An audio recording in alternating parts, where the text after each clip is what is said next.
Got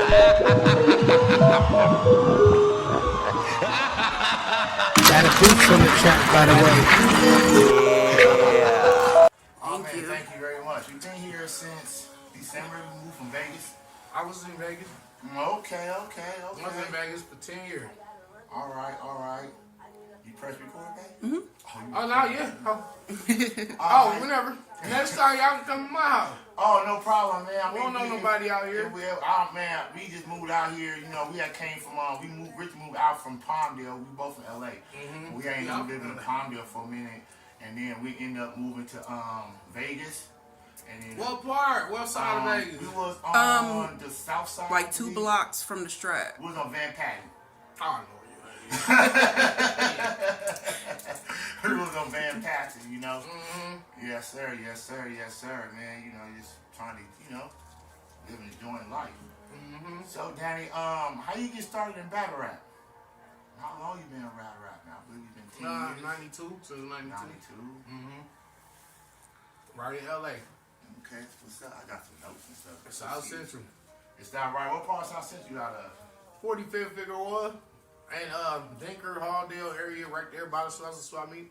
Oh, okay, yeah. Yeah, I grew up right across the street from the Slauson. Oh, yeah, I grew up on 96 and Colden up in that area. Yup. You know, what's over there?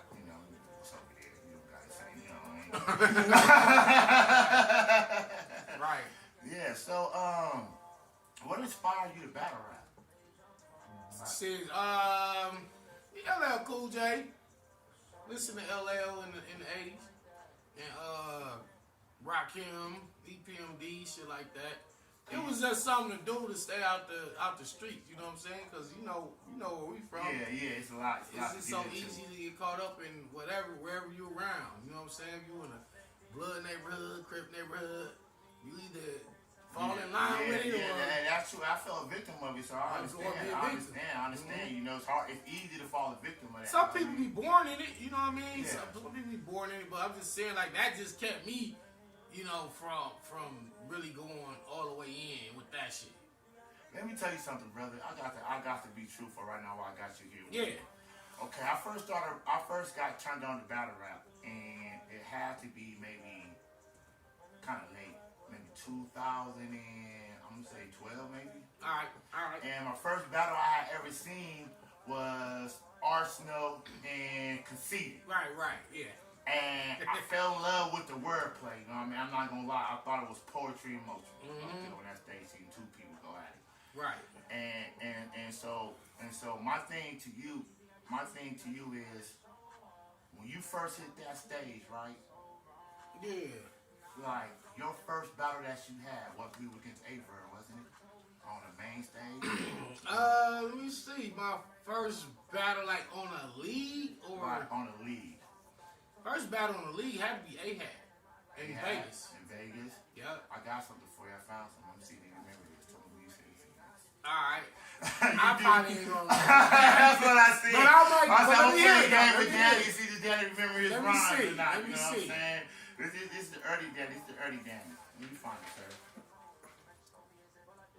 You can tell who freestyling and who wrote all the written shit.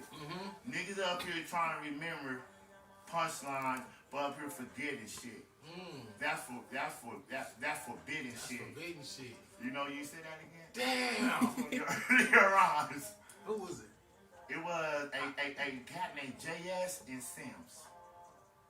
It was in LA. It was outside. A guy named Sims. It was a freestyle. It was a freestyle battle. Yeah. That was 2005 around that time in Louisville, Kentucky. Yeah. Right there on the street, me and B. Yeah, Sam. it was. You was young, a little bit younger than you. Yeah. It was a beautiful thing. Yeah.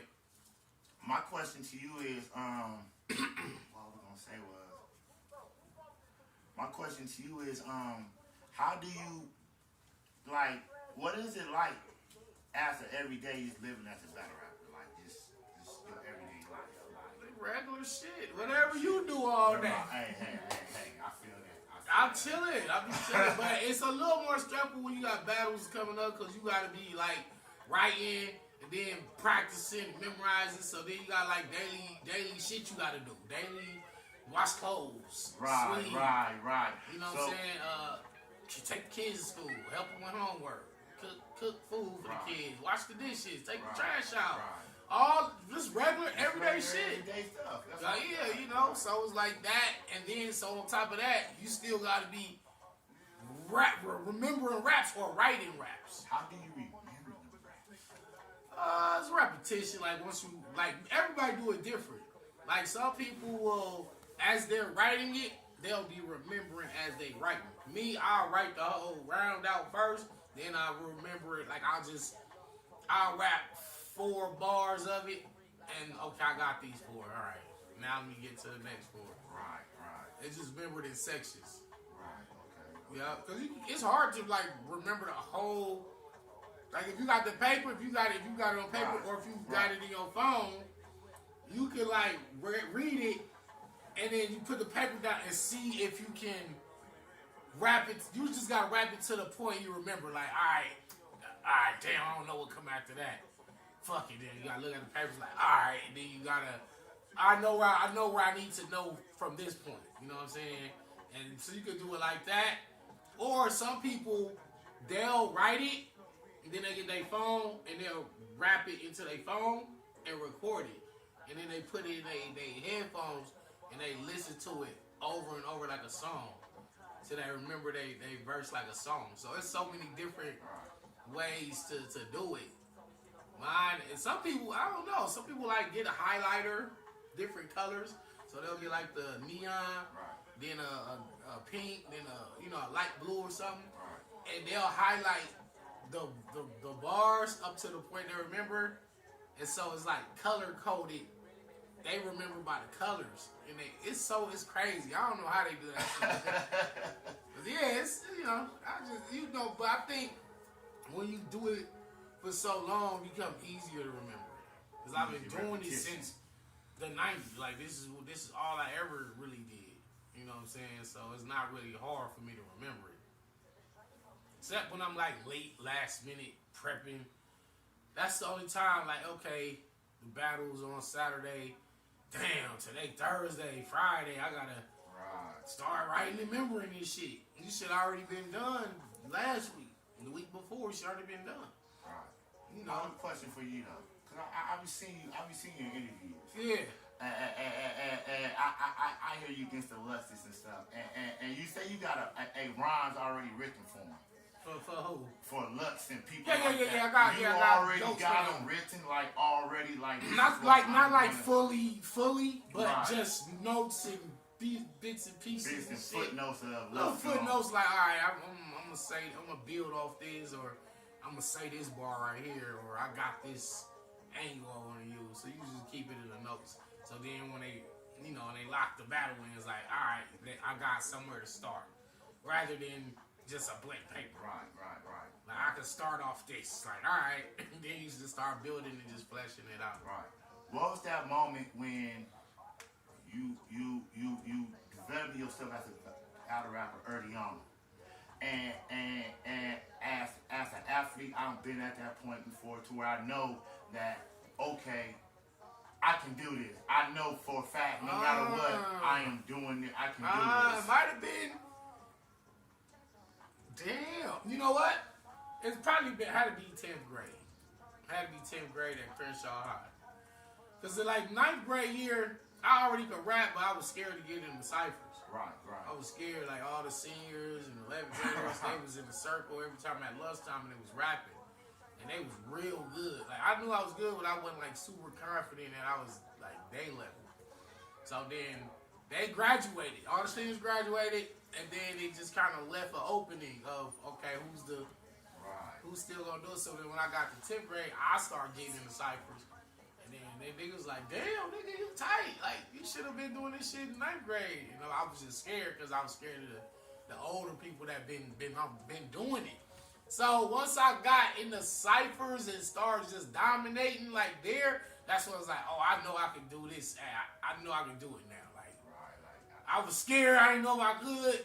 But now, that's like if you go to a rec center or somewhere, you play ball, And like as a kid, you might see it some older kids. They dunking, they real good. They can shoot threes, and you like, I know I can play, but I don't know. But then when you get on court, you actually making threes with them. It's like, okay, yeah, I can really do this. Play with them. And that's how it was when I first played football, right? I didn't know if I could, you know what I mean? And but when I first got hit, I was like, okay, I can do this. It's no different than playing sideline pop. Right. You know what I mean? Yeah. It was a little bit comfortable. I got pads on now. I got a little comfort on me now. It's different. So when I get popped now, it's not, you know what I mean? I'm not all up in, you know, but yeah, you know what I'm saying? Yeah, that was it for me. Like, just getting in the ciphers at 10th grade at Crenshaw High. That's awesome. That's awesome. Man, what I love about you, though, man, I'm not even going to lie. When I first heard the name Danny Meyers, I was hearing them in interviews, and I was hearing people saying, he ain't that good, he ain't that whatever, right? So I feel as a beginner as a fan, I thought maybe I should believe that, right? Because maybe these people been here long enough, and they say peers, they should know better, right? But then when I started watching your battles, I was like, oh, he's dangerous. That's what it is. He's dangerous. Yeah, man.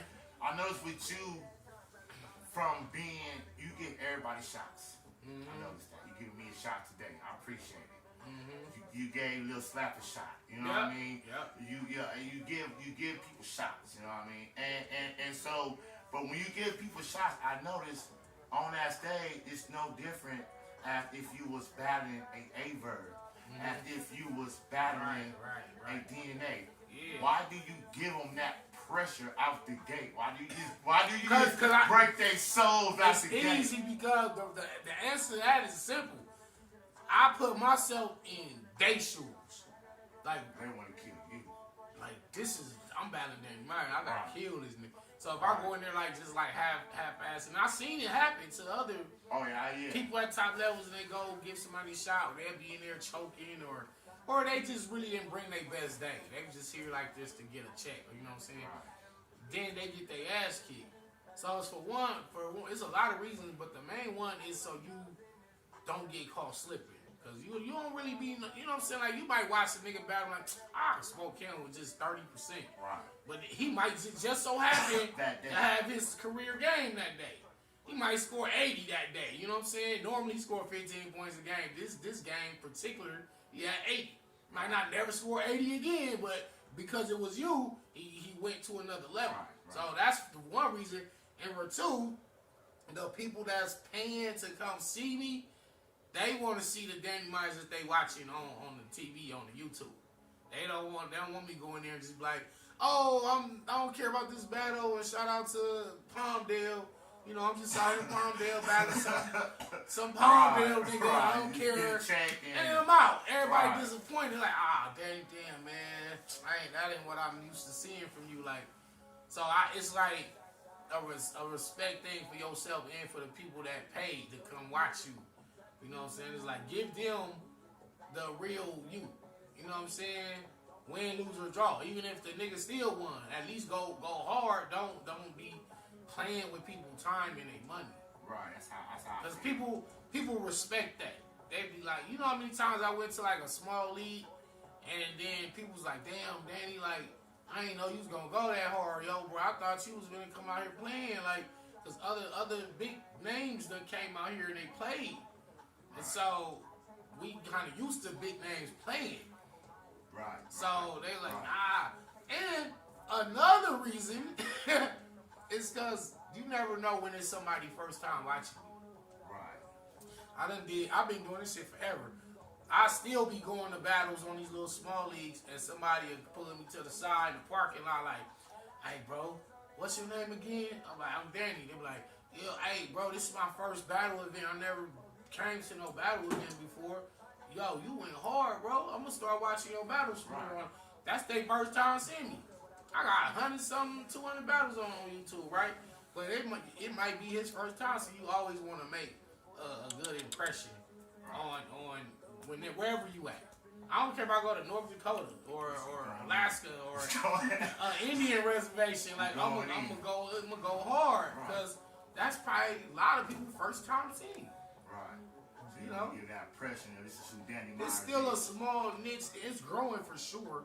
Cause I know it started like on the street corners and shit, New York, moved on to Philly, you know, Detroit, Chicago. Battle rap been around as long as hip hop been around. But you know, as far as like it growing to the point where it's a commercial thing now.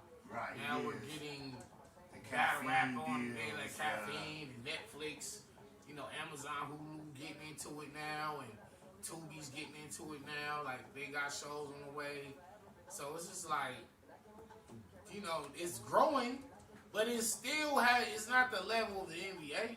Right. It's not the level of the Super Bowl. Right. It ain't, you know what I'm saying? It ain't like when they do them soccer games and it's a whole stadium. But you feel that one day that maybe it could be like that? Not a whole stadium, but maybe like, you know, maybe. The more exposure it's getting, yeah, it can get there. Because, like I said, it's finna be on Netflix now. Finna be on Hulu. So a bunch of people who never even heard of battle rap before are going to be watching it. Just casually scrolling on Netflix. Yeah. Like, damn, let me try this. And then like, oh, shit. I had introduced my girl to battle rap. Oh, damn, that's dope. She, you know what I mean? And so she'll tell you, I sit here and I watch battles, you know what I mean? Mm-hmm. And sometimes, I ain't gonna lie, battle rap disappoints me. Mm-hmm. That probably has everything else. Lakers disappoint me sometimes. Right. Cowboys disappoint me.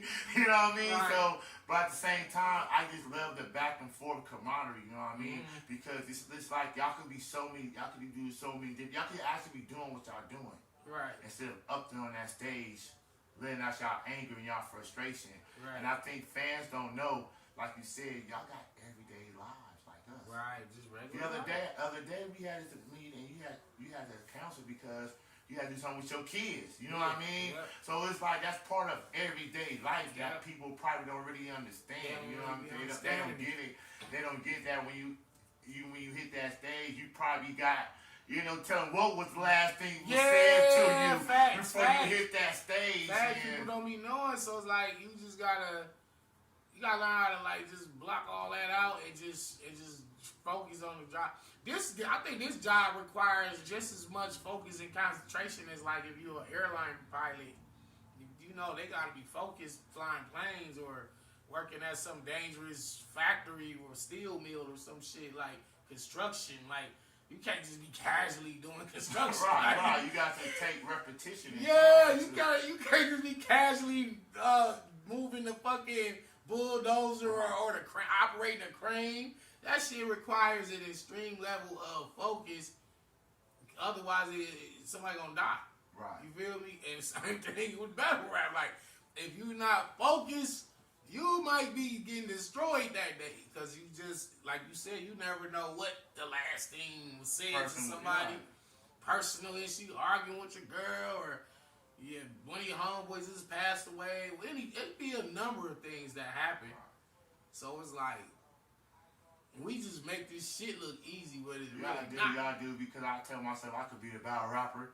That's what I tell myself. Then I look up and I say, well, you can't put all them words together like that. That's a whole lot to go up there to try to mix and match and try to like and have to really try to your opponent in. You know what I mean? It's like I look at it like a real sport. It's like a gladiator sport. You know what I mean? It's like a real gladiator sport up in there.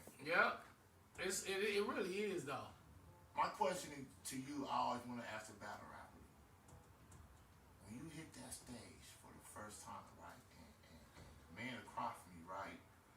Say something like a Geechee Gotti. You never heard it before. Use a bitch. Or like when your battle with Clips just now.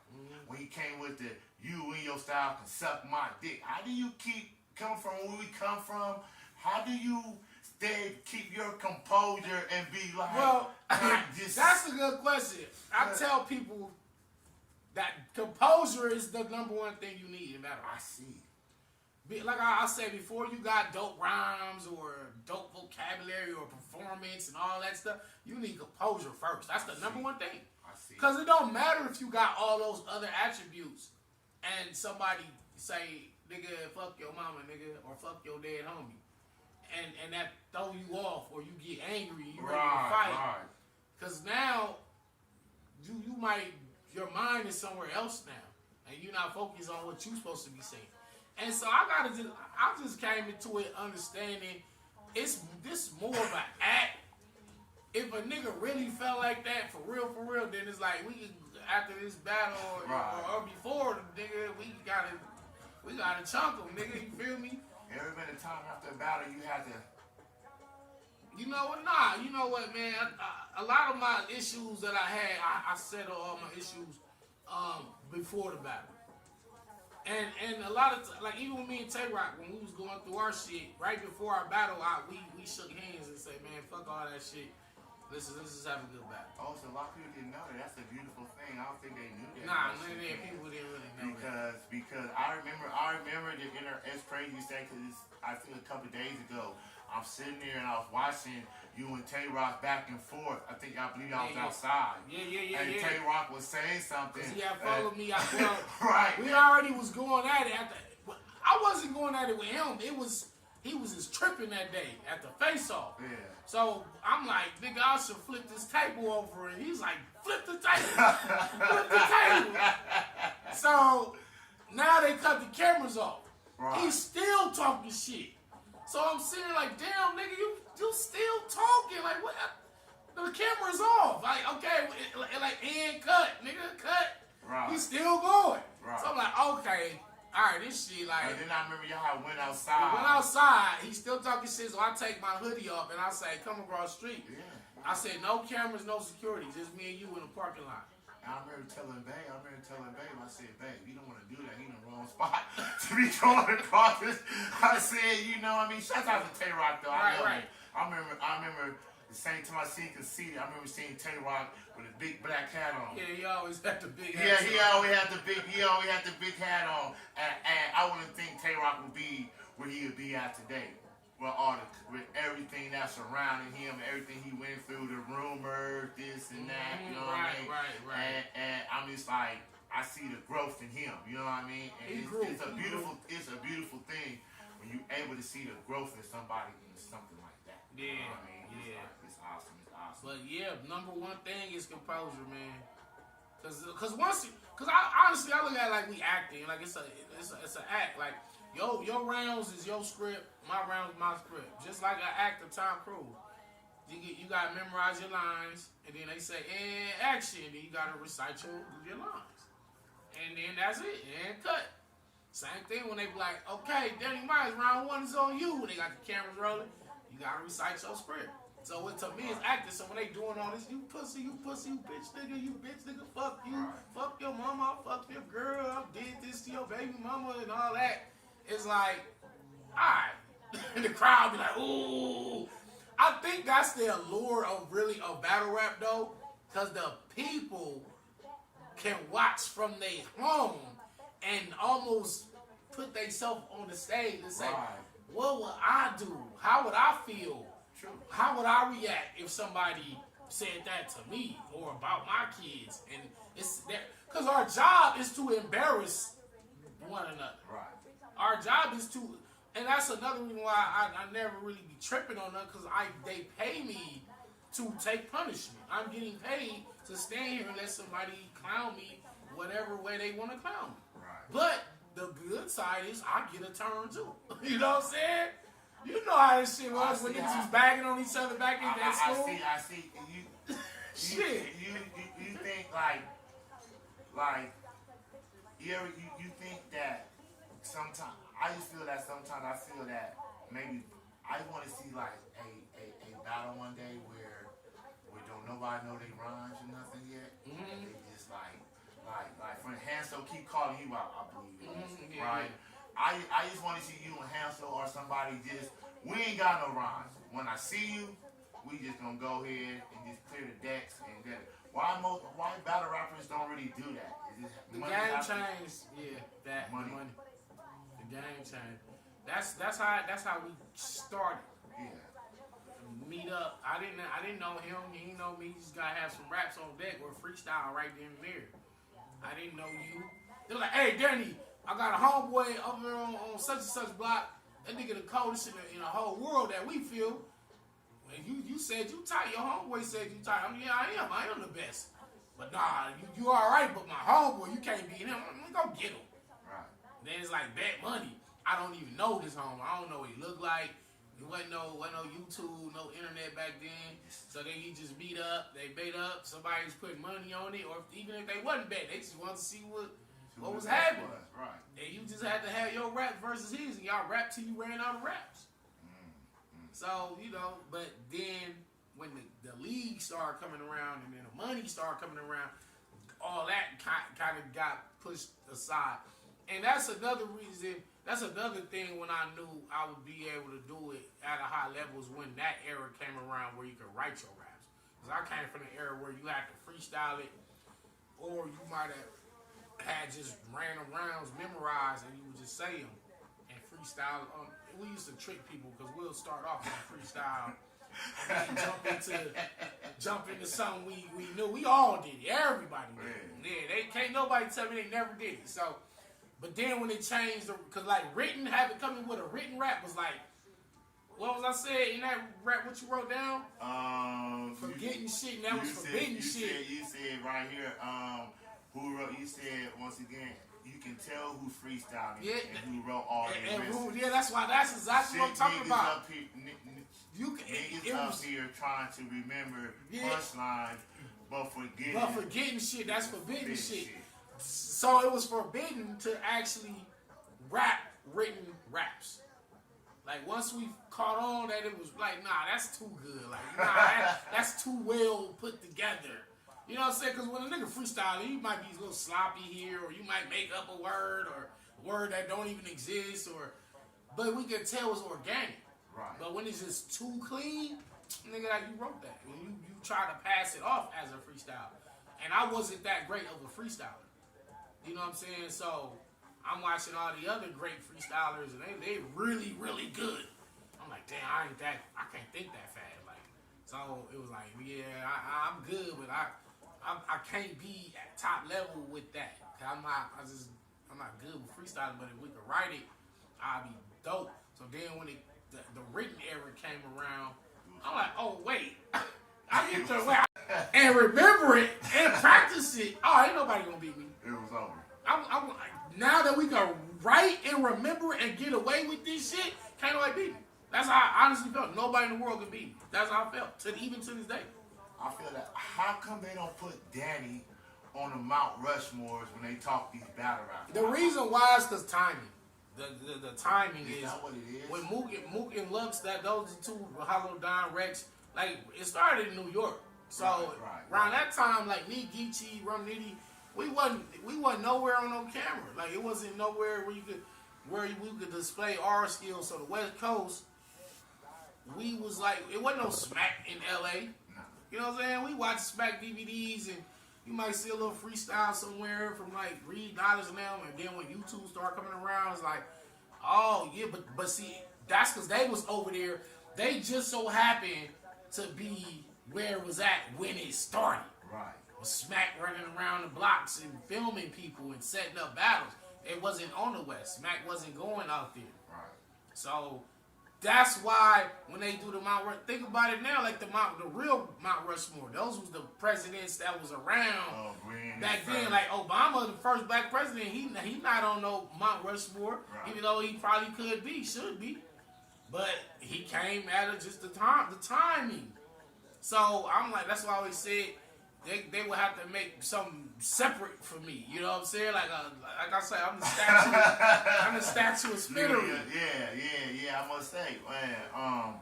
So like, how was your relationship with Pat Stay? Oh, it was good, real good. Somebody just tweeted that they watched me in Pat Stay. Is it? Somebody they say they gotta watch it like weekly or something. It was good because he was like telling me about, yo, Danny, you need to start doing this and get your merch going. I'm gonna help you. I'm gonna tell you what website to use. I'm gonna show you how to get your merchandise out here, and so you can make more money and start charging people more. Like he was always trying to put me up on game. So I never. Then that was before we even battled. Like he used to just always chop it up with me because he was just respecting me. So then when it came time for us to battle, he picked to battle me. Because I think like Suge or Ill Will backed out. No, Suge had backed out. He's supposed to battle Suge. And then Suge couldn't make it. So ARP was like, you got Ill Will or Danny Meyers possible. And he was like, give me Danny. And he was like, I think Danny gonna give me more of a challenge with the pen. I mean, I feel like it's probably just gonna be more of like a joke. We joking on each other. It's like, nah, I want a serious battle. Give me Danny. So he handpicked me for that battle, and that's how it happened. Yeah, that's how that happened, and that's why. And we was tight ever since then. Do you remember like your last conversation you had with him or anything? No, last conversation was really you know, we went out to dinner, me, him, and well, we didn't go to dinner. It was me, him, and King Los. It was after the battle, after our battle. Okay. We was texting each other, right, shit like that, but we didn't have no real conversation before he passed. So you know, that's what really messed me up about his death. Saying the thing about Young B death is I talked to him like the day before he passed, so that's why it really hurt more.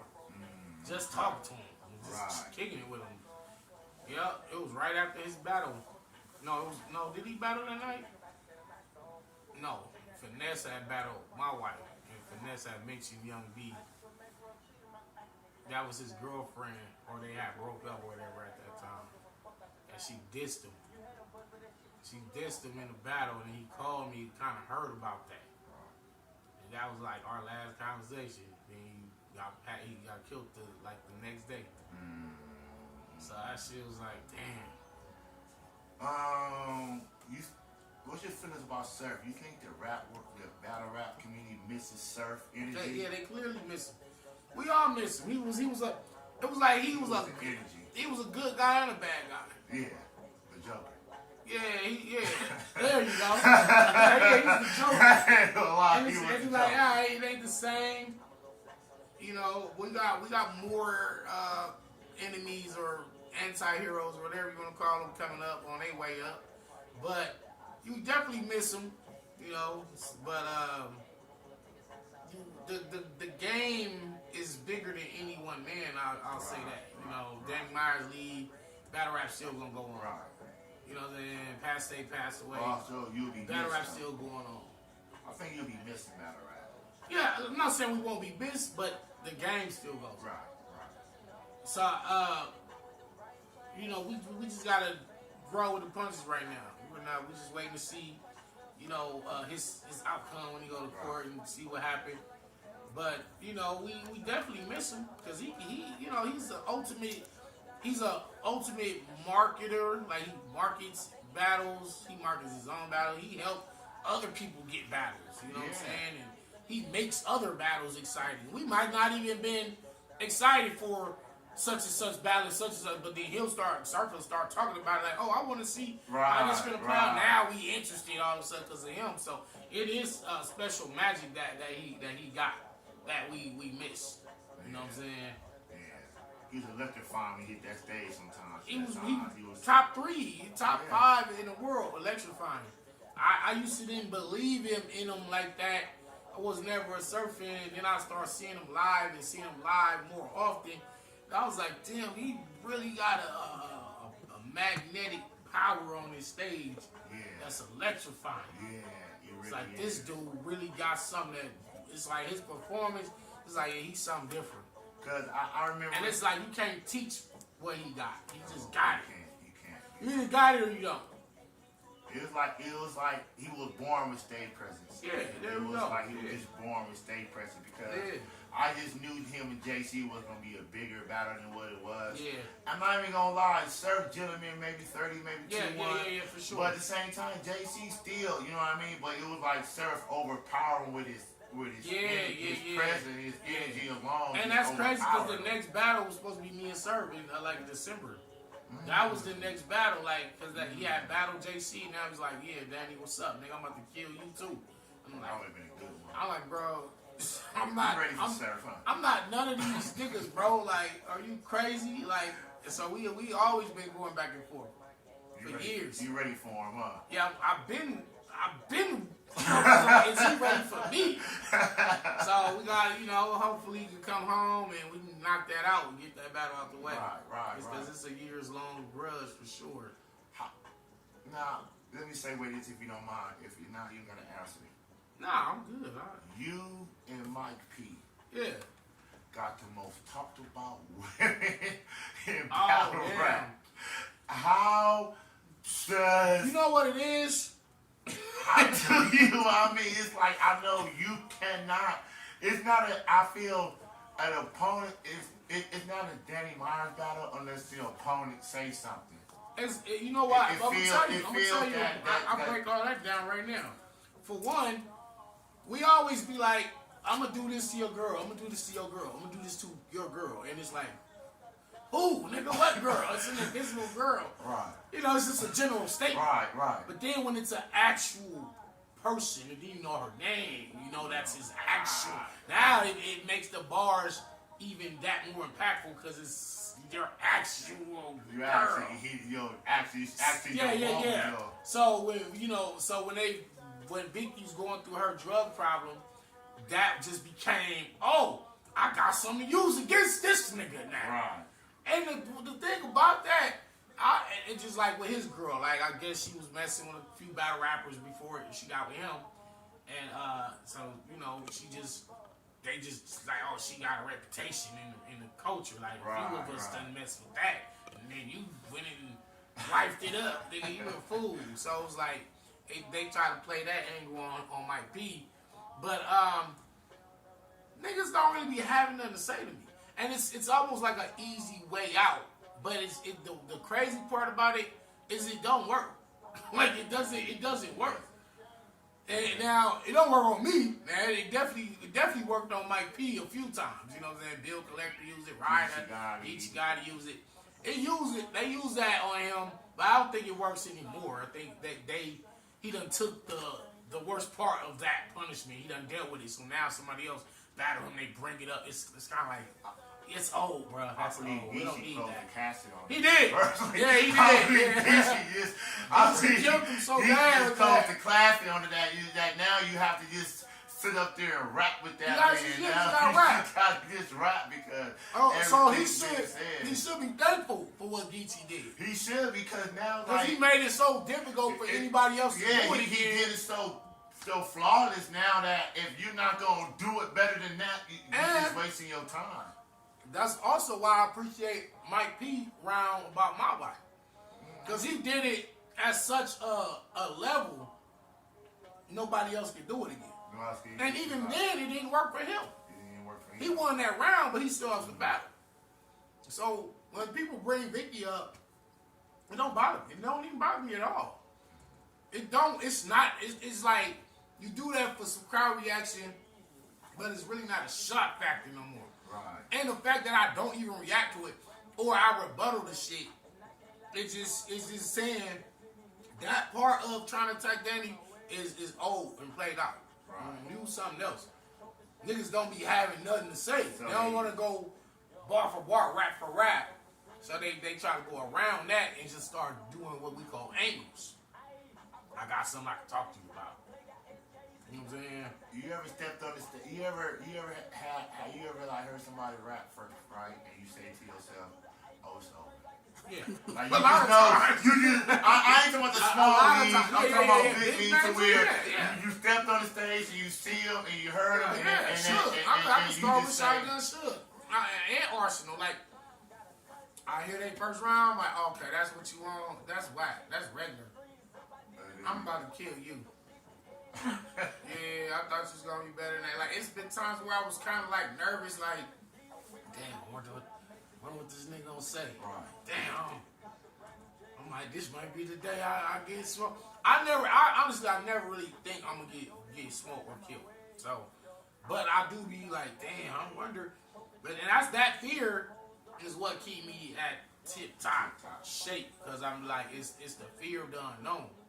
And then sometimes I just overthink it. Like, oh, he finna. And then when I hear him rap, I'm thinking it's finna be up here. Then I hear him rap, and then it's way down here. I'm like, you dead. Wait till I start rapping. You're dead. And I'm gonna 30 you, and then I 30 you. What happened with the real sick situation? I had you, Danny. Doing I that. had you. I don't know. I didn't know too much about real sick. I just figured you had a lot on your mind going into it. Yeah, I did. My kids was like, the court came in, said that my kids wasn't taking them their medicine, and took them out the house that week. So me and Vicky fighting to get him back out the CPS system. Right. They brought him out here to Victorville. As a matter of fact, at that time we were staying in San Bernardino, and they brought him to Victorville. And so we going back and forth trying to get him out, and then we got him out. And that was all during the week that I was supposed to be battling real sick. Right. So mentally, I'm just not even there. So I wound up getting my rounds roped late, like Thursday, Friday, and then I finished my third Saturday morning, the day of the battle. So I'm trying to remember all this shit, get in there, before the battle, I'm like, oh, I can say all these rounds, I'm good, I got them locked in. Get in there, blanked out, and then it was like everything just fell apart. You want that battle again? A lot of people ask me that, but I really don't. No? Cause I mean, the way Because of the only way I think I ever would want a rematch is if I felt somebody really out rap me, somebody really beat me like with the raps. That's the only time I would feel like. You feel like you never been out rapped yet? No, never. No, not one time. Not one battle. With the real sick battle, I knew it was more me losing than him winning. Because cause I know everybody, if you listen to what the shit I was saying, it was just clearly levels above what he was doing. Now, if I get all three of my rounds off, he loses that battle. He loses, he loses in a good battle, but he loses. Right. So because I messed up, it's like I gave him a free win. Now, would I ever want a rematch with somebody that I lost to? I never felt like I got out-roped. Right. It's not even a thing of you're just arrogant, you're just delusional, cocky. Right. It's not that. I've been doing this longer than all of y'all. Everybody that I battled, I've been rapping longer than them. Probably, the only one probably was up there with me Swave 7. Anybody else, they started in the early 2000s, the mid 2000s. They wasn't doing it in the early 90s. And they definitely wasn't writing raps in the late 80s. So because of my age, I just have so much more experience than my opponents. Right. So it's you're not gonna outright me. Right. And that's to this day, you're not gonna. The bar guy shit is real. It's it's none real. of you dudes or women real. are going to write better than me in a battle. Not saying you can't make it like this or keep up, but it's not like I'm gonna be right here and you're here. That's never gonna happen. So they think, well, I don't know, you battle loaded Lux gonna smoke you. I'm like, come on, bro, who is he smoking now? Right.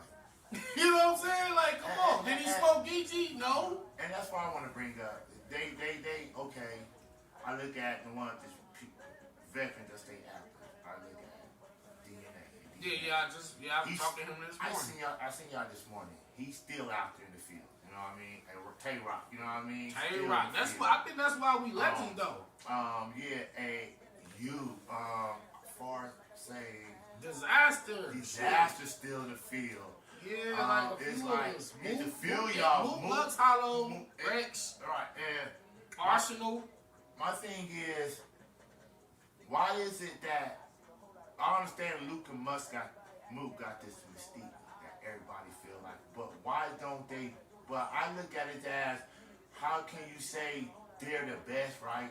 When you don't battle on it, you understand what I'm saying? I understand you're good. You can be good, but I feel as if I'm in competition or something, and I'll say I'm the best, and it's just not I look at almost like boxing. Right. You know what I mean? Right. Y'all sport is almost like boxing. Yeah. Somebody always want to be the top dog, right? Yeah. So I feel if you want to be the top dog, you have to be in the field to be the top dog. And I feel that what hurt Lux with Geechee was you wasn't in the field. And he said, Lux said that. And the last time you was in the field, it was a different kind of field. You was playing in. You get what I mean? And this field, you know what I mean? In the field you play in now is a whole. It's you different. have to adjust to the field that you're in. Lux said able to, and I felt I look at the Geechee and Mook's match.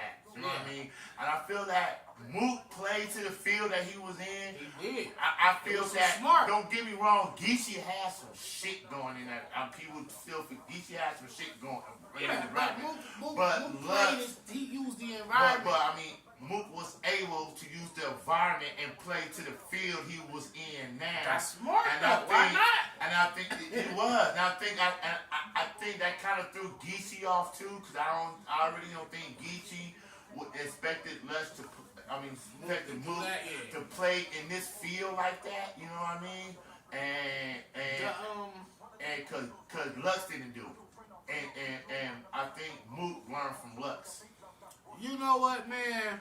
Because battle rap is kind of like you're saying the right shit. Like, you're saying the right shit. You know, that's real talk. Because for one, the game it's always constantly changing, right?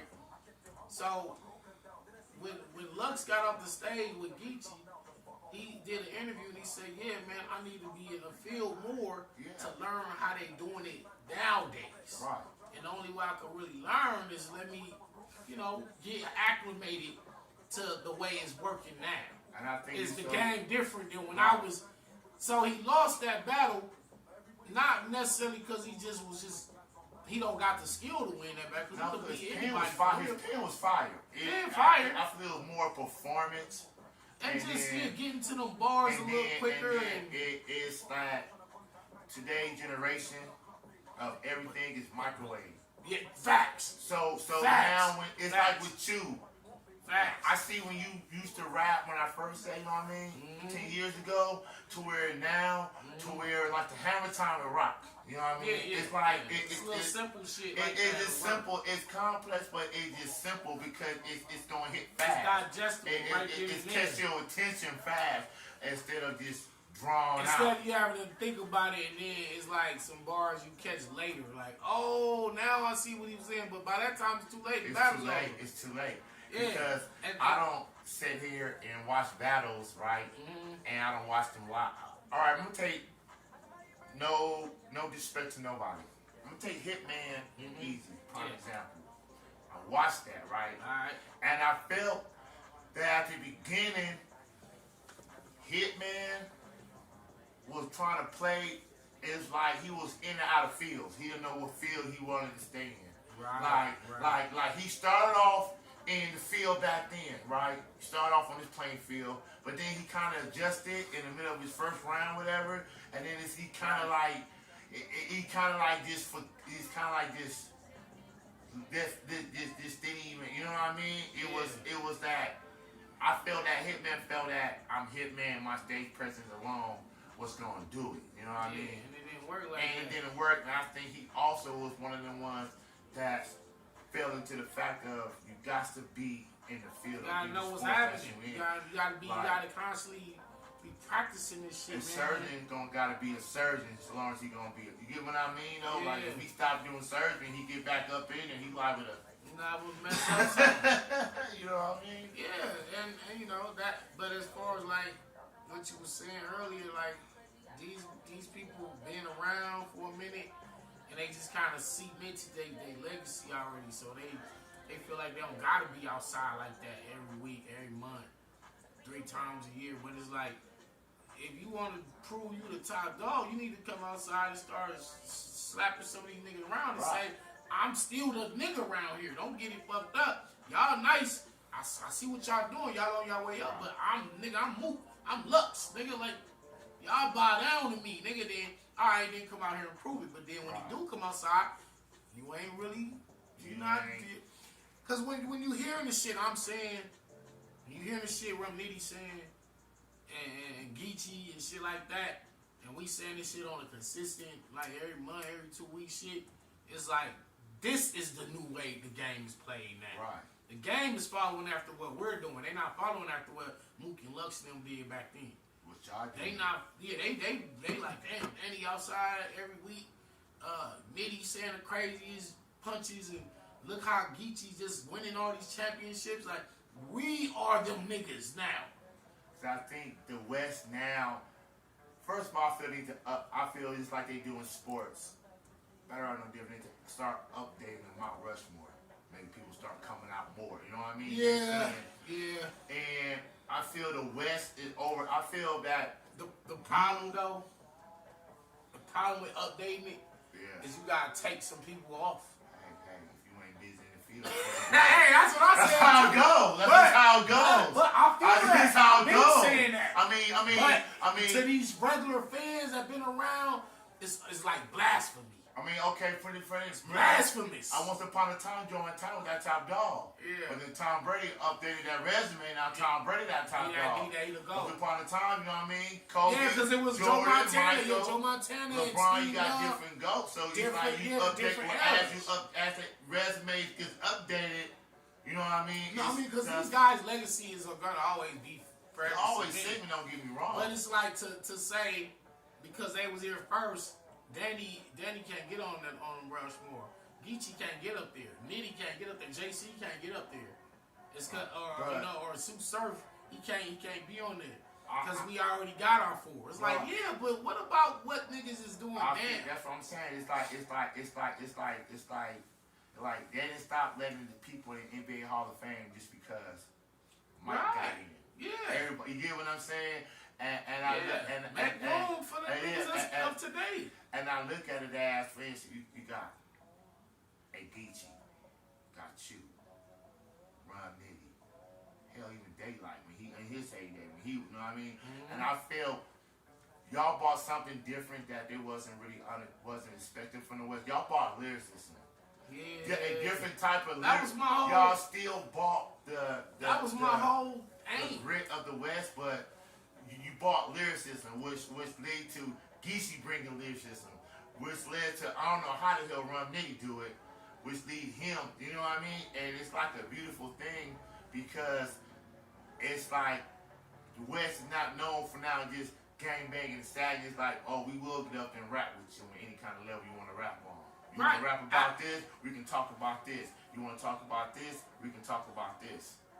My whole thing was, I was saying earlier, I don't know if I was saying this yesterday, but the West Coast was like G-Funk and, the pioneers, right? So it was like gangster rap, NWA and, just all the people that came during that time, Dre, Snoop, and Eazy-E, Ice Cube, and that was the persona. But, I mean, it was factual, too. Right. Because that is West Coast culture. Yeah. But we also had lyricists. You know what I'm saying? We got lyrics. We can do that rap shit y'all do over there on the East Coast. Go up here on the stand. And so my thing was I want to prove the West Coast is just as lyrical, if not more lyrical, than the East Coast. Yeah, because it's crazy because she'll tell you my favorite rapper is Ice Cube. You know what I mean? Damn, that's crazy. And she'll tell you. That's like. She'll tell you, I don't been to his concerts. That's my favorite rapper is Cube. You know what I mean? Yeah, okay. And with me, what the thing with Cube was, I'm 49 years old. You know what I mean? So growing up, the thing with me with Cube was when he rapped that. When I heard gangster and all that, it was like I could actually visualize what he was saying. And Cube always been a pen. That pen, to me, my favorite song was Ghetto Bird by Q, one of my favorite songs, because he's writing about a car chase that if you close your eyes, it will literally fold. You can actually hear, you can actually see everything that's going on. And to me, that was just so beautiful because, like, I heard her, I see 6 in the morning, and growing up, Big Daddy Kane was one of my favorites too. But when I start hearing Cube and stuff, it was like she'll tell you with me, I love music that I can hear what I can understand. You got a message to it, you got a story to it. And I think it's the same with battle rappers. That's why I'm in tune with Geechee. I'm in tune with Calico. You know what I mean? I love Calico to death. You know what I mean? I don't think he gets enough respect that he get as a lyricist. I don't know about you, and as a pen. It's like it's Detroit. I've been in Detroit before, so they very unorthodox up there with their music and everything. Right, they are.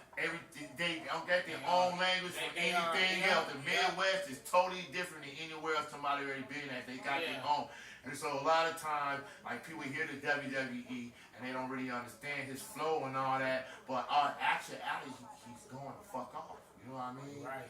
And he get on that stage and he putting pieces and stuff together. And he put it in his poetry because he actually going to fuck off. But I don't think people quite understand it because of today, like you said, if you ain't hitting me with the, I don't want to hear it. Right. You know what I'm saying? Right, if you ain't giving me that, I don't want to hear it. You know what I'm saying? I think a lot of people miss a lot of jewels that are within, are within the music, I know exactly what you're saying. But that again, that was my goal. Is like, let me shine the light on this West Coast battle rap shit. Right. And then if I could get in, I could help the rest of us get in. And I accomplished that. You did that. Because I kicked the door open, then you get Nitty in, and then B-Dot come in, and Geechee Gotti come in, and Emerson Kennedy, RX, Coffee Brown, the Yak Ripper, Grizz, the Spot. Then here come the NorCal niggas. Next, Dev the Demon. My man Fate out of just everybody. Like, but it was me that helped get these I don't dudes. think a lot of people understand too how far the names go back. You just said, like a Emerson Kennedy. Y'all got a 10 years. Yeah. And then we battled again on the top.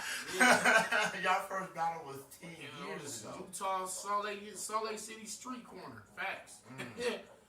Yeah, man. And again, it was me that opened the gates. I can't take all the credit because before me it was Disaster and the Swords and Ilmac and Awkwards, Daylight. They was there before me, but in terms of getting us on URL on the biggest league, it was me. Is there anybody that you want that you have to battle, or is there anybody you looking out there right now and you scout, you know, doing your Danny Meyers and you looking out there right now and you like, I obviously Lux and Daylight, you know what I'm saying? If the Mook battle come around, and that one too. Iron Solomon, Ilmac, Ed Ice. I'm probably gonna get it shaking with Ilmac soon. Marv 1 and the Source. So all three of them should happen this year. You got names still. You don't battle still names. got. You still got. It's crazy. You know, it's crazy that I battle so much, and it's still a lot of people that I haven't battled. Like, people want to see me battle 40 bars, or Official, or Jazz the Rapper, all the women, right? Or Head Ice, like, or Quest Cody, or Mook, or Lux, or Daylight, or Iron Solomon. It's like a lot of names still for me. I feel the women should stay away from me. What? I can remember the last one what was the last girl you battled? Oh my God, was it Beatrice? I think it was no, Prestavia. Prestavia. Beatrice. I seen the Prestavia battle. I battled 4 of them, right? Yeah, they I battled more than that because I battled Touch. They just stay away from me. Please. And I warned them. Please stay away from him. I warned them all the Please time. stay away from him. It's not fair. I warned them, leave me alone. It's not fair. But it also kind of shows because it's been 4 kings versus queens, and I'm not on none of them. Smoke. I'm not on not one of them cards. Men versus women. Why Danny Meyers never been on them cards? It's dangerous. They be like, hell no. Even though, you know, my verse, she said she won't smoke, Shorty won't smoke. First Lady Flames won't smoke. So there's a few of them that's actually said I'm with it. So maybe on the next King vs. Queen, you can finally get me on the card. And I'm a dog one of them. You know what I'm saying? Me and Miss Hustle might be battling soon. So, but dog her ass out too. Like, I don't play with them. You don't. Who was your favorite female? Who was your top 3 female battle rappers to watch as a fan? You know what? I like Hustle. I like Vixen. I like RX. Yeah, because they got bars. So do women write their own rhymes, or do they get help, or do most of them? My thing is this: is there women? Because okay, I think maybe man, I ain't the only one. We look at most women as rappers, right? For instance, we see most of women as rappers get help. You know what I mean? And not really pens. You know what I mean? Right. Maybe you got some pens, maybe an older one. It's both. But it's some have help and some do it by themselves. It's both. Both. Can y'all tell the one? Can you tell as a battle rapper somebody who got help and somebody who tell it with the niggas? I can tell it with men too. How can you tell? I can tell because it's like I really be like I could break down somebody's whole style and their DNA, right? So if I'm listening to you when I'm first hearing you, and then it's okay because everybody gets better and makes progress, or they should be. But then there's some times where there's just a leap of, because it's a gradual process, you know, from starting at 4, and you go up, now you might be a 6, and you go up, you might be a 7.5, and you might get up to an 8.5. You don't go from like a 4 to a 10 in like 2-3 battles. It don't work like that. It don't work like that. So if I hear you and your skill set around 5, then your next 2 battles I hear you, now you rapping at a 9 level, yeah, bro, somebody else stepped in. Is that somebody stepped in? Is that going on in battle rap now? You think, or is pretty much penning their own stuff, or are they pretty much just? Man, for instance, say this, say a battle rapper was going against you, right? And say he was at camp, whatever, right? He was in a group, and they know, I can tell. And whoever helped you, I'm so good at this shit. I damn near can know who helped you. And you know that they bars. Fuck just knowing that somebody helped you. I can hear your style and the way you rapping it, and even some of the words. I'm like, oh, such and such right like that. That's what. And then I know y'all cool. Yeah, I know who wrote that. He said I can tell. I'm that good to where I know who helped you. You know what I'm saying? Some people can disguise it and be a little more tricky, but I'm really like the oracle in this shit. Like I'm really the god of this shit. For real. You got that. This might be more popular names. And there's people that are at high skill levels like Daylight, JC, Lux, Romney. But in terms of just overall battle rap knowledge and experience, I'm really like the #1 nigga in this whole shit. Could you train you a battle rapper? I've trained many of them. I'm training now. I'm training a lot of them. Yeah, I trained a lot of them. I mean, from scratch. Just from scratch. Just pen and paper like, look, I'm going to make you a battle rapper. I did that with my wife. I did that with Vicky.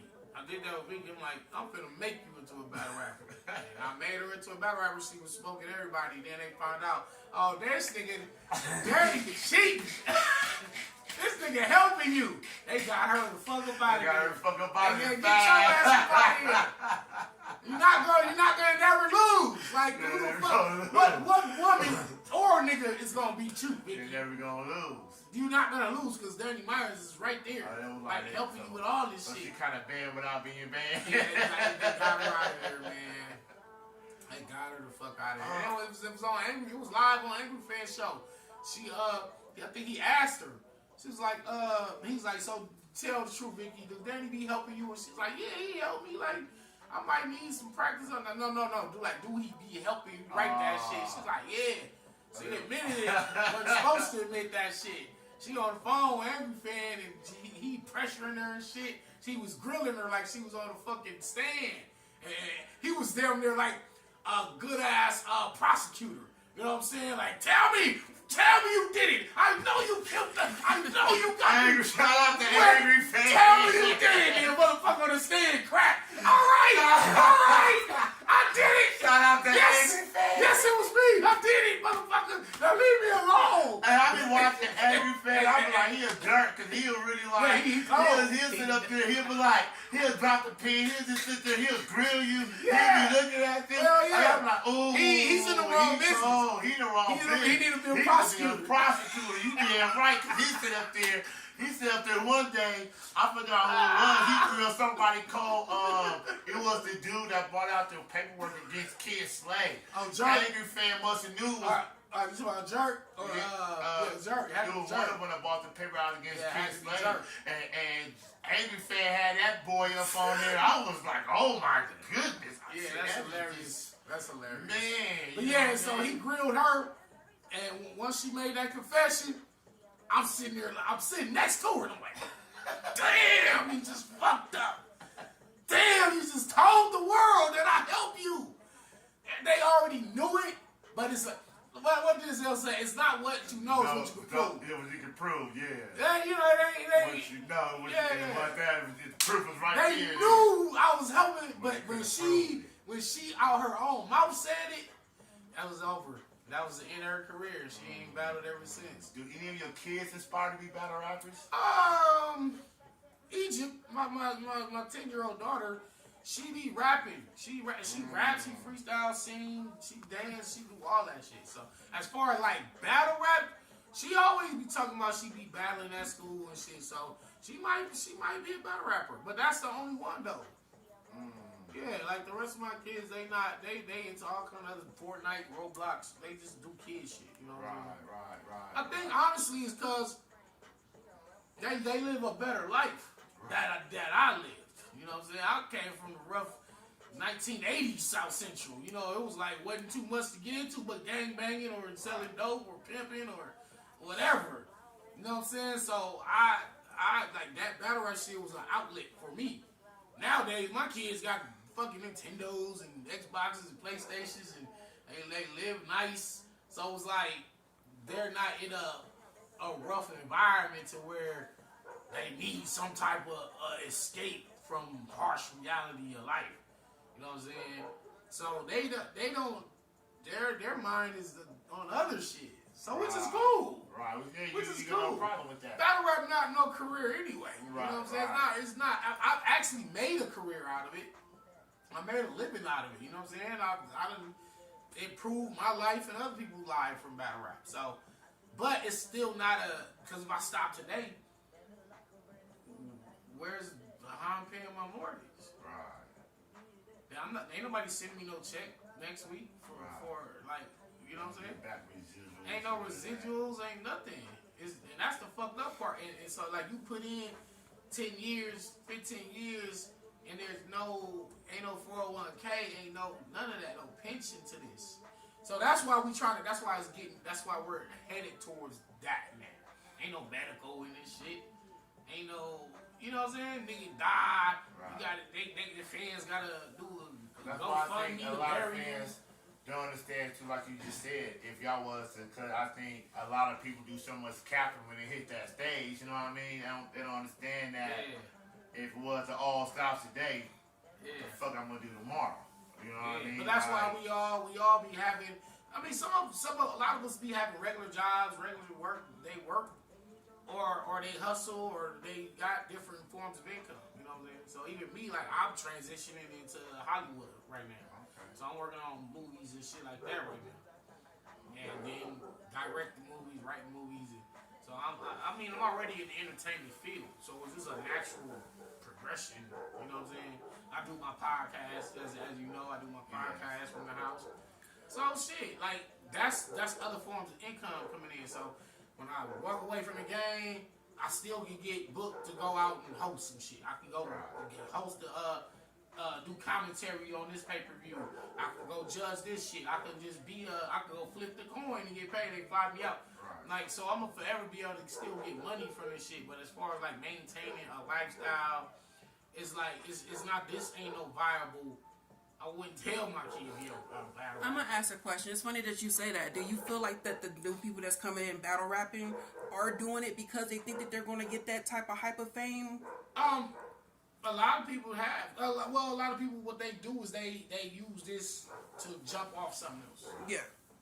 So if somebody do music, I could get my name up in this battle shit, and then drop an album, and then all my fans from that will buy my album. That'll help me get maybe a record deal or something, or I could be on TV. So you seem like a CD went on to Wild 'N Out, Nick Cannon. I mean, with Charlie Cliff, Sharon. I was telling Babe, we was watching Wild 'N Out one day, and I told her, I was like, I was like, he a battle rapper. Yeah. I was telling Sharon. I was Sharon. like, because she didn't know Charlie Clips was a battle rapper. Because she seen, matter of fact, we were watching your battle against Clips. Yeah. And she was like, oh, he a battle rapper? I'm like, yeah, he a battle rapper. Yeah, you know what I mean? So he a battle rapper. Battle rap can definitely lead you to other, like it's done for me. Like it's lead me to other avenues now that open up different possibilities. So that's right now it's kind of whack because that's like one of the only things it can do for you right now. But with battle rap now going to Netflix, Hulu, Amazon, all that shit, like Disney Plus, like battle rap is going to those places now, and so. Right now, we're just kind of laying the foundation for the future. Right. So then the future battle rappers will be able to come in and make millions of dollars or get residual income. So that's what King Bow was trying to do with that Daylight event. It's like, y'all own y'all footage, y'all can put y'all footage out, y'all can sell it, and y'all get residual checks off of y'all footage. They actually own their footage now. Yeah. Everybody that battled with King Bow own their footage. Yeah, they own their footage. Oh, see, that's a beautiful thing. So it's like, they like one battler own like, I think it's like you got 40% and you own 40%, and then the league own the other 20%. Oh, that's a beautiful thing. So then y'all can get, and that's just the start of it. But maybe 5-10 years down the line, the battlers will be able to make an actual living and retire from this shit and get checks forever. So, this battle rap shit, like I said, has been around since the inception of hip hop, like 50 years. Right. So, who knows where to be in the next 50 years? It might not even exist, but I think it will. But I won't be battling in the next 50 years. But nigga be 90, nigga be 97 years old. Nigga hit the stage at 97, then they coming to the stage. With a walker and all that. With a walker. Making his return. The bar guy. Hold on, let me put my teeth in. I'm about to fuck you up. Let me give me some air in my mouth. Let me get some Get my oxygen. Hold on. That's another thing. I feel another thing people don't understand. You got to be a condition to hit that stage, I think. Because of the breathing and the movement and whatever. You got to condition your body some kind of way. All right, here I come, coming right now. All right, look, this is Vicky right here. Say, hold on. Say what up to Vicky. Hi, Vicky. Hey, give a shout out to you. I thought you was coming. Give a shout out to your business. Wait. Hold it to the camera. Give a shout out to her business. Back up some bit. Go ahead, whatever you gonna shout out. What's up, everybody? It's your girl, Vicky Meyers. It's Motivation Meditation is my motto. I have a nonprofit business that helps parents that has CPS cases. I basically advocate for them, and also I'm selling paparazzi jewelry. So you guys definitely follow me on Victoria McGilroy on Facebook. That's my name on Facebook, Victoria McGilroy. All right, that's what's up. Wonderful, blessed day. Have a wonderful blessing. Y'all follow Vicky. All right, here I come right now. Okay, just 2 more questions here, man. Probably let you go, man. I look at Smack. I look at RBE, ARP, Smack. 2 brilliant businessmen who taught black men how to make other businesses for themselves, right? Yeah. And I love it. It's like they really taught black men how to be independent, and they really fed a lot of families that was able to feed a lot of families. I mean, they really have. You know what I mean? I tell them that. Shout out to ARP. Shout out to ARP. I watch ARP, and I feel he's hilarious. He talks real shit. Shout out to ARP. These are black men who I feel they, like I said, they're feeding families that's able to feed families. Mm-hmm. I look at a Smack that took a chance on Geechee to where now Geechee got generational wealth. Mm-hmm. EFB. Tell Geechee I need one of them too one day. EFB. It's that he got generational wealth now. You know what I mean? T-Top. You know what I mean? With the heavyweight. Generational wealth building. You know what I mean? Why can't them two just put all that bickering, who signing who got this? Man, because it's like like they doing so much for black men, Right. but then at the same time, they're doing so much. It's still that separation that they're Right. causing. Right. To where it's like, Right. oh, fuck RB, or You know, fuck that's, URL. I will say And that's they, the, I don't understand. That's one of the worst things that I always hated about the culture was the business side. Right. And like you said, to see two black men, It's like it's already like, for one, y'all beat the odds. First Yeah. of all, you beat the odds. You started on a street corner with a camera, just interviewing people, and built that into a legitimate where you paying taxes on this shit, and you're paying and you're employing black men and enabling them to stay out the street. Because I feel like Smack saved a lot of black men's lives. Look at it. What would Calico and Tay Rock and Danny Myers and them be out here doing if that wasn't no avenue for us to get money? I mean, I even look at his Surf situation. He is where he is right now, but that's not a Smack situation. That's a Surf situation. Right. Smack provided opportunity to where He didn't have to do that. even Yeah. be in that situation. Yeah, You know what I that mean? was his bad choice. And that was his. And so like I said, I just be one of them to just come to, you know what I mean? I just want them just to be like, you know what? You're a black man. I'm a black man. Let's shake hands. Let's come Let's together. come together and let's just get this money. Because they probably could make more money together. Because for one, now you open up so many different possibilities of different events, different battlers versus different battlers, different matchups that wasn't possible before. Right. You know what I mean? And y'all will be powerful. Even if King of the Dot joined in too and said, we're gonna make one league. Like it's gonna I feel if battle rap made one league and everybody one big ass league. And like you say, just one big league and Daddy say he the best? Alright, Sharon say he the best? Yeah. Oh, okay. Oh, Lux up here saying he the best? Oh, wait a minute, Calico down here saying he the best? Yeah. Guess what we gonna do? We all one big league, right? Hansel say he you know what I mean? Okay, Yeah. guess what? We're gonna have almost like an NCAA type tournament. Let's go up in here. Let's get it. This, that. I would love to see battle rap do a tournament like that. Yeah. Everybody say who it is. I've been saying it'll be this. like on any given night. You'll never know, but at the same time, you'll know because after a while, the consistency will show and the pins will show. You know what I mean? And everything. I just feel that if all these got together and they did a 64 tournament, it will bring so much more light and bring everything. Battle rap will get bigger than what it'll get big. It'll get big, and people will love it. And I think the battlers will love it because it'll just be a friendly competition. Because I'm gonna wrap this up soon because you know you got things you gotta do. Oh yeah, I'm about to take them and get them some. Because I see how rap was in the early 2000s. And it was like none of y'all really hung out together. Y'all did what y'all did. Now I see a Geechee throwing a tournament down in Miami, basketball tournament, and everybody's coming together. Everybody, you know what I mean? And like you were saying, like if Smack get involved, it'll be bigger than Smack, and it get bigger, you know what I mean? And I just feel that, I just pray that Smack and ARP, you two brothers, just work it out somehow. And cause I feel it also causes strains on battlers too. Should I go here or should I go there? Damn.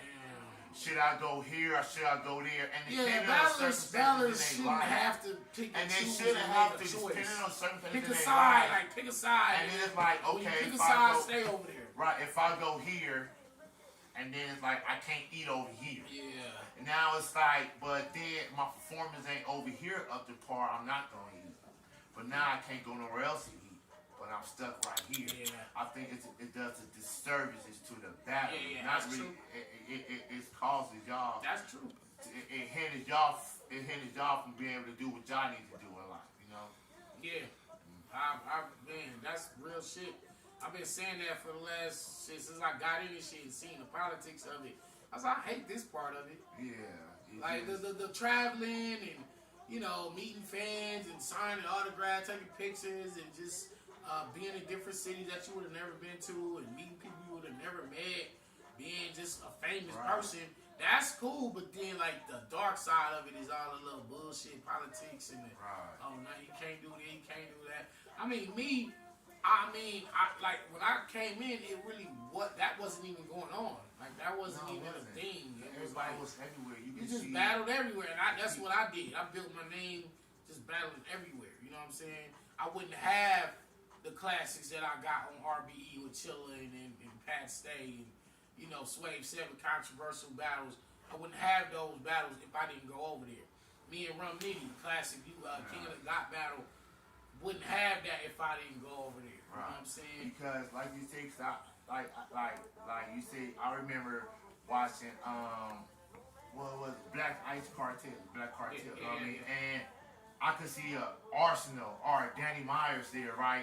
And then next week I can see y'all on King of Dot. Yeah. A month later, you on Smack. A month later, you on RBE. Now it's like with me, it's like I don't probably with other rap fans too, and I was like, damn, I got to find this person over here somewhere. I gotta go find this person over here somewhere. You know what I mean?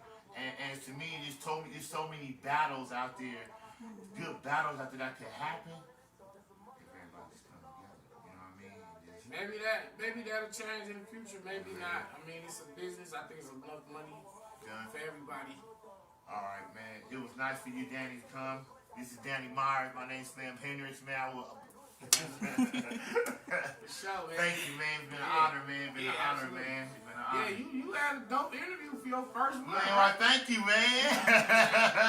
My people's getting in town. I'm gonna set you up with Man, I appreciate it, man. Thank you, man. Geechee come rock with you. Man, I appreciate I'll have you, you man. come out. Give me a picture. Oh, yes. Yeah, I'll have you come out. Yeah, facts.